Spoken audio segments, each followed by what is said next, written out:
usually solve this problem by closing your eyes and say, I trust X or I trust Y.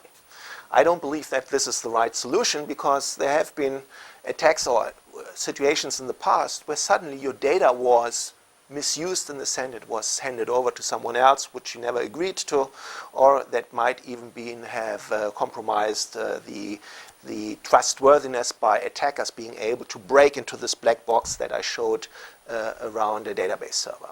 So I think we need something stronger than what has been out there so far.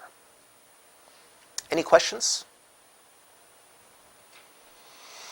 So to make it even simpler and more precise, I want to solve the problem which I want to query data from a database privately. And I will come in a second to the term what I mean with privately. To simplify also, I'm not looking at all the details that are necessary in real systems. My database is simply an array of n records. I don't even care about the structure of these records. I'm only saying I have n records, and my queries are not any query. It's a very simple one. The queries we look at this point in time give me the content of record X. And X says it's record 4 or 5 or whatever the identification number is. And what we really want to achieve is nobody, even not the database server, can learn what the value of X is, of record X is. That's what we want to solve. Under the assumption that we have the strong adversary model, that the adversary can watch which record is located at which position on our storage media. So when we started this work, we also looked at the PIR, Private Information Retrieval community, and they have a very strong result, which says more or less, if you want to hide which record you have accessed, you have to access every record in the database, one after the next.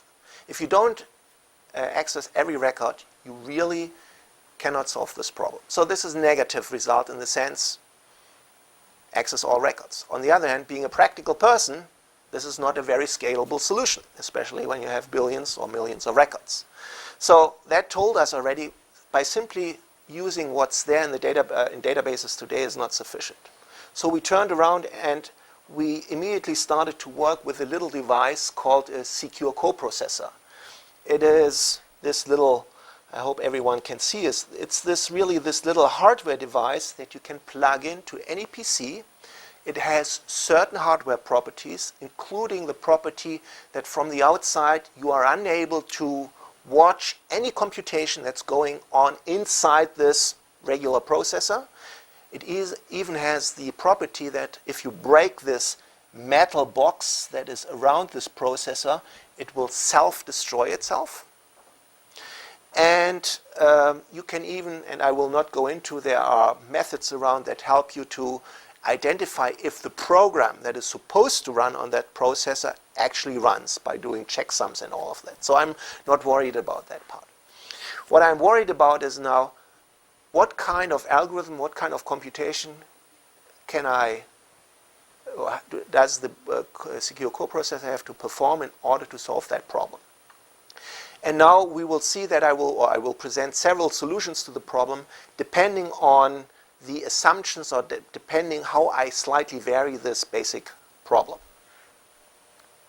Any questions so far?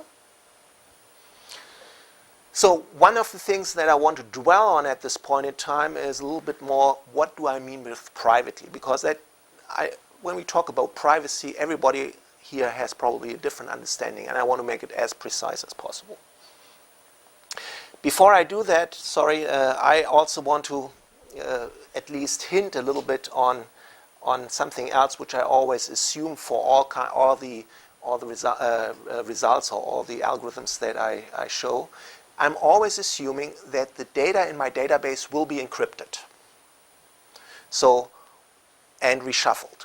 Why that? This is usually my starting point for any of the algorithms. So at the beginning, all the records in the database are encrypted, and the adversary does not know which record is stored at which position in my database.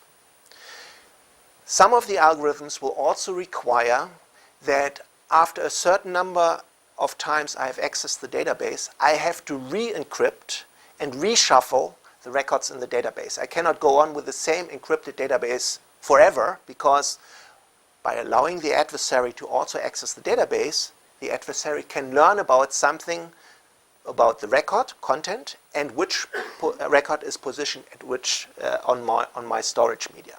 So from time to time I have to do efficient reshuffling and re-encryption. And you of course need also to use the secure coprocessor.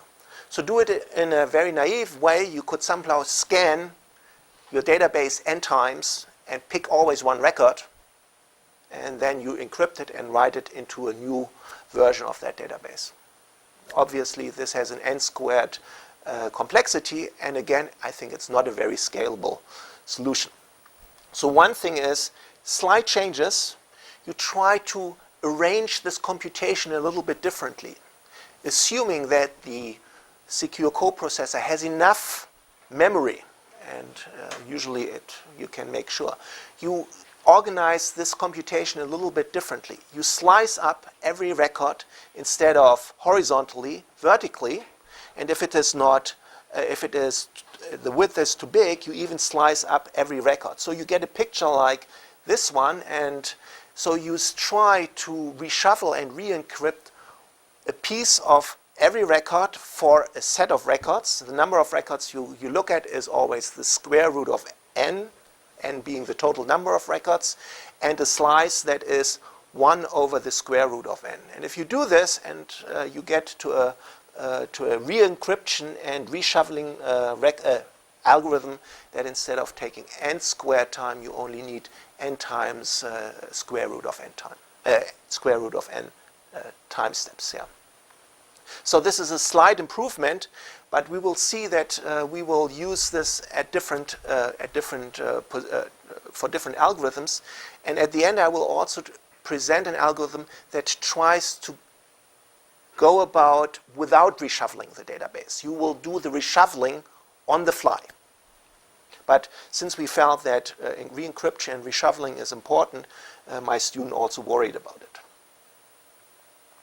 So now let me come back to what I promised, namely to say a little bit more about privacy. And we try to distinguish two different notions of privacy. The first notion I call perfect privacy. What do I mean with that?